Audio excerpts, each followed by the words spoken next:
Hi, my name is Pinecone from Virginia Beach. Pinecone from Virginia Beach. Yeah, I wasn't expecting that, but that's cool. That's awesome. So yeah, we're here at HangCon 2026. I saw you with a bunch of cameras, and I'm like, I gotta go talk to this guy. But tell me about your channels and what you do. Okay, so I started these little passion projects on YouTube covering basically hammock reviews. Yeah. And I was just like I was telling you, using GoPro sessions, just didn't really have a concept about lavalier mics or nothing. I was just shooting and yelling. Yeah.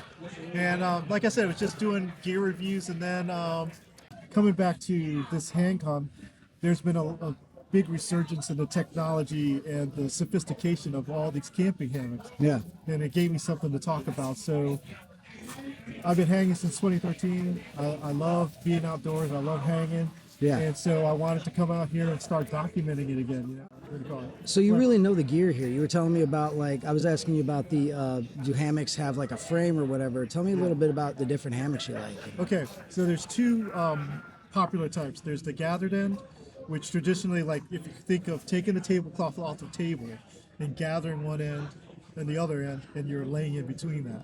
Yeah. The bridge hammock is more structured like a mattress. You have a spreader bar on the foot and the head end, and you're kind of more just like in a coffin. Yeah. And those are the two preferences. A lot of people like bridge, but I love gathered end hammocks. Yeah. They've gotten now to the technology where they can get you on what they call the ASIM or the diagonal lay, where Okay. you can get as flat as a bridge hammock, and to me, in my opinion, it's more comfortable. Yeah. Depending on the stretch of the fabric. There's fabrics that are really firm and don't give a lot of sag, and there's ones that you just go and it'll take all the density of your body and Yeah. you just fall into it. See, that's the concern I have. So like I sometimes I get back pain when I sleep and whatnot, and I always thought like a sagging thing would make it worse. Is that better or worse? Like, have you ever? Well, that's where so when you look at anyone, when I was telling you about a day, what do you call it? Just a day hammock. Yeah. Like you're just you cut the lawn and you pitch between some trees and you're just sitting in it. These are camping hammocks, and that technology, those are what we call banana hammocks. Yeah. A lot of times you're laying in the center line of the hammock. Okay. So let's say you're the end of the hammock, I'm the other end. A lot of people lay straight, so they're like a banana, like this. Yeah. Well, these guys have figured out they get you on the asymmetric or the diagonal, and it takes you out of that center line and flattens out that hammock where you're like laying comfortably cradled, Okay. like you're a baby in the womb. That's the only way I can explain it. A little housekeeping note for everybody. Please make sure tonight that you have got correct equipment because it is going to dip down into the mid-20s tonight. Okay. So like, how do you stay warm when it's that cold? What do you do to make that happen? Okay, that's a good question. So under quilts and top quilts for hammock gear is not cheap. You got to pay to play, right? Yeah. Now in tent camping, a lot of people use mats and foam mats or whatever, right? As insulation and for comfort, and it's cheap to get that. A lot of people try to stick that inside of a hammock and get on the diagonal, but it's made straight. It's Yeah. made for laying on the ground. Yeah.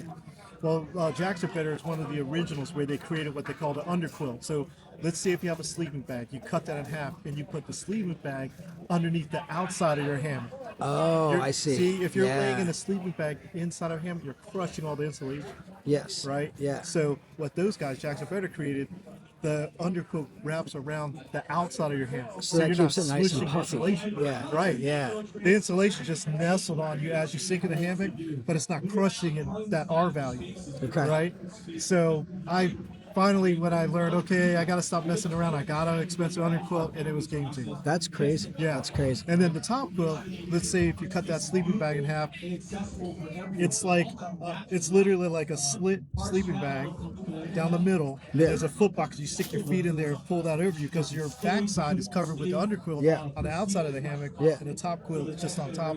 Yeah. Yeah, right? So I have to ask this question. Cold night, 26 degrees, middle of the night, I gotta pee. What do you do? Like, Okay, I have this awesome technique. I did it all weekend. So the hammock I've been in all weekend is called a Dutch wear ASIM. Yeah. It's got really low walls. Okay, so when you have a gathering hammock, some wall up like this, like Grand Trunk, and some are really low where you can look easily over the sides. yeah. Well, that I just peel back my top quilt. I get on my side, whoa, woo, woo, Nice. and back. Yeah, because the whole idea of trying to get in and out I of the know, 'cause hammock you're in the middle of warm. the night, I'm not awake. So the thing is with that technique is you have to watch what you're doing because you can piss on Yeah. yourself and You don't want to pee on your backpack. right. In the hammock. So when I set Yeah. it down, I looked at my P zone. Yeah. And I was like, okay, that's where I'll go if I need to.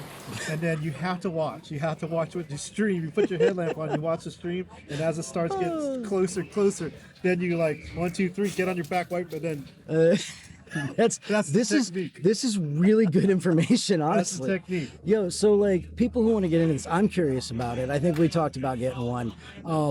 Gear recommendations if you're just getting started. I'm imagining things are not cheap. So how do you make sure you're spending good money? Okay, so the three companies. Okay. So Dutchware, look at it as the Walmart distribution of hammocks. Not only do they make all their gear, they also carry and distribute other people's gear. Okay. So that's a one-stop shop for everything: hammocks, tarps, underquilts, top quilts, things like that. Other people just specialize, maybe just like Majestic, they just specialize in a hammock. Yeah. That's their thing. Okay. So you would just kind of shop around and find a underquilt, top quilt for that system. Yeah. Warbonnet, they also make everything: the tarp, the hammock, the quilt, underquilt, etc. So it's tough. Dutchware is a great place to start because they have a hammock called the Chameleon. The chameleon. Okay.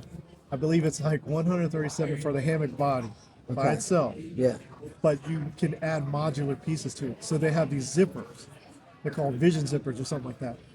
And in time, let's say you only can afford the body, and you're a fair weather camper, you're just using it as a day lounger in the summer. Yeah. Then later on, you can buy a bug net that zips on. Okay. Then Yeah. later on, when you can afford, you buy a top winter cover. So you can kit it out, You can basically. get it Yeah, out. That's cool. And then they got storage options. You can also zip with those items on. And Yeah. then when you're serious and you're kind of like, man, I really like being outdoors, I want to get into deeper winter. Yeah. Then you got to start looking at quilts. And everyone tries so many, sun shields in a car for windows, Yeah. sunshades. Yeah. I've done everything, foam pads and blow up pads and sun shields and all that. But it comes to the point where you're like, you got to pull the trigger. Yeah. Yeah. And let's say you don't like the winter, you're a fair weather camper, you like spring or summer only. You can get a cheaper quilt, not cheaper, but because it's less work and less insulation, Yeah. you can get into it that way. Okay. And just say, I just want it for summer, so you get what they have different degrees, right? It doesn't sound like there's really a big steep climb to get into it. Like, Not yeah, at all. That's Not pretty when you have awesome. something like the community, which is modular. Yeah. So you make one investment, I want that next, I want that next. do it Where over some, time. you got to buy it all at once. I like that too because it gives you a chance to go out and like for me, like when I'm camping, even shooting gear, or whatever, it's like I'm on the thing doing it, and then it's like, oh, I wish I had this. Yeah, I yeah. don't have this. That gives you the opportunity to kind of test and then build it the Exactly. way you want. I like that a lot.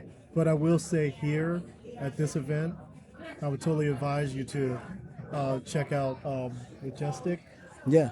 Warbonnet, and Dutch, Okay.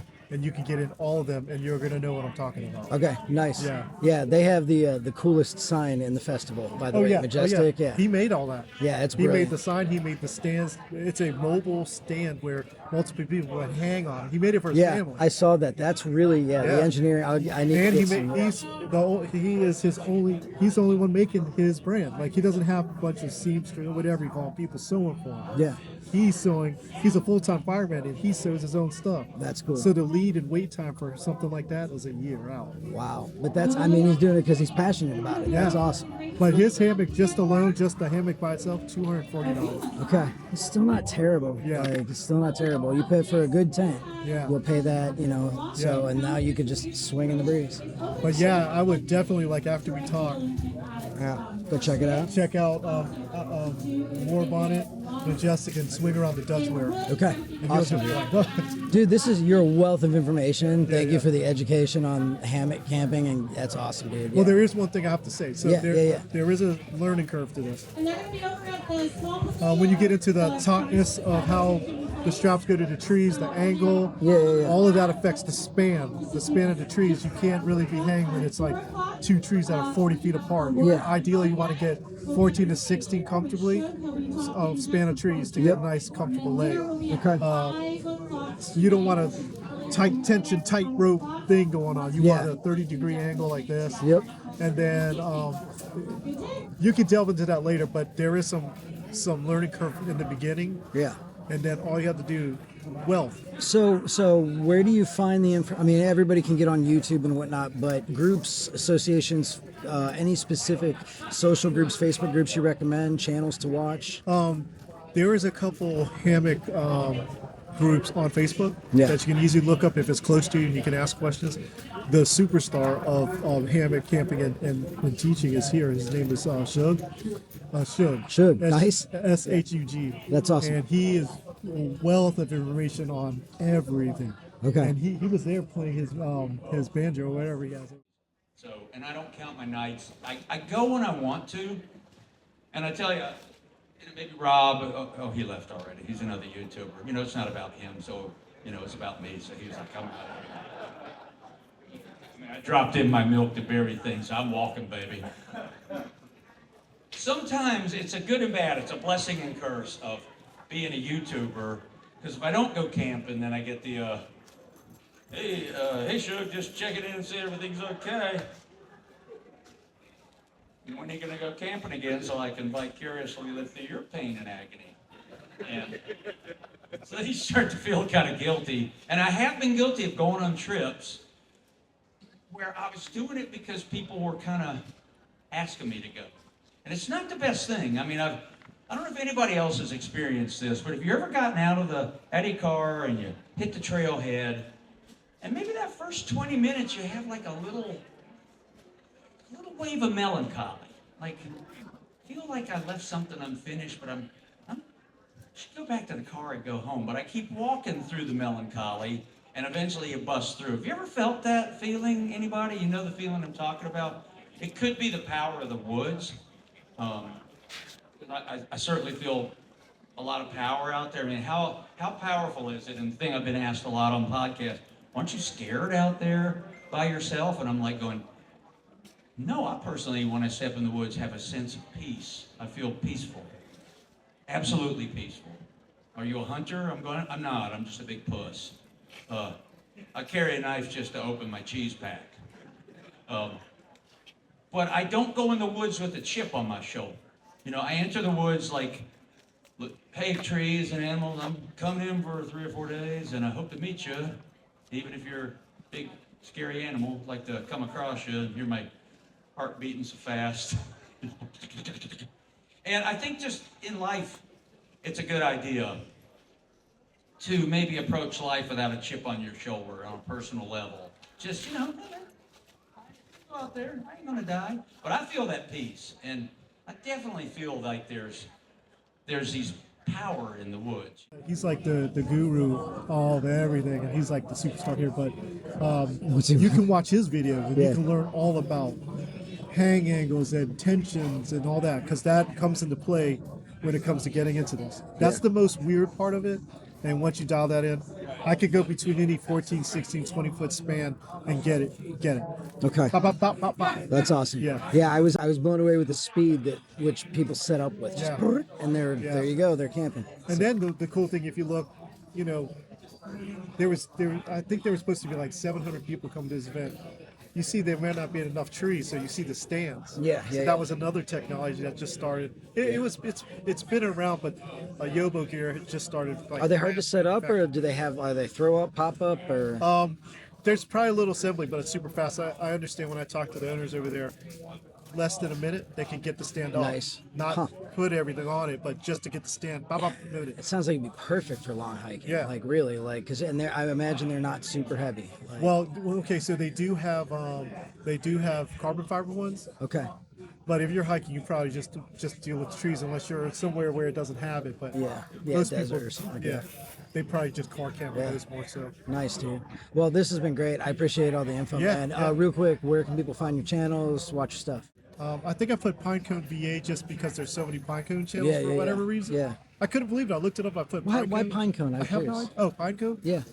Is that two things. in relation to the hammock culture? Yes. Okay. Yes. So it simply came with a dope idea I had Okay, so pine cones hang from trees. Yeah. That's the one thing, Okay. right? Yeah. And then the other part is this logo I have. There's a pine cone. It's like, real simple silhouetted logo. Yeah. And inside the pine cone, there's a hammock inside of it. That's cool. Yeah, That's yeah. cool. So that, Nice. no one gave me the name. A lot of people around here, they'll give each other trail names. Yeah. But I don't got a lot of friends, so no one calls me name. Well, dude, I'm looking forward to seeing you like kind of rebirth the channel because Yeah, yeah. I've learned a lot in this. Yeah. And yeah, I'll make sure to put or links in the show notes and stuff. Yeah, and I appreciate appreciate you talking to me. Yeah, that's killer, man. Cheers, brother. All right, thank you.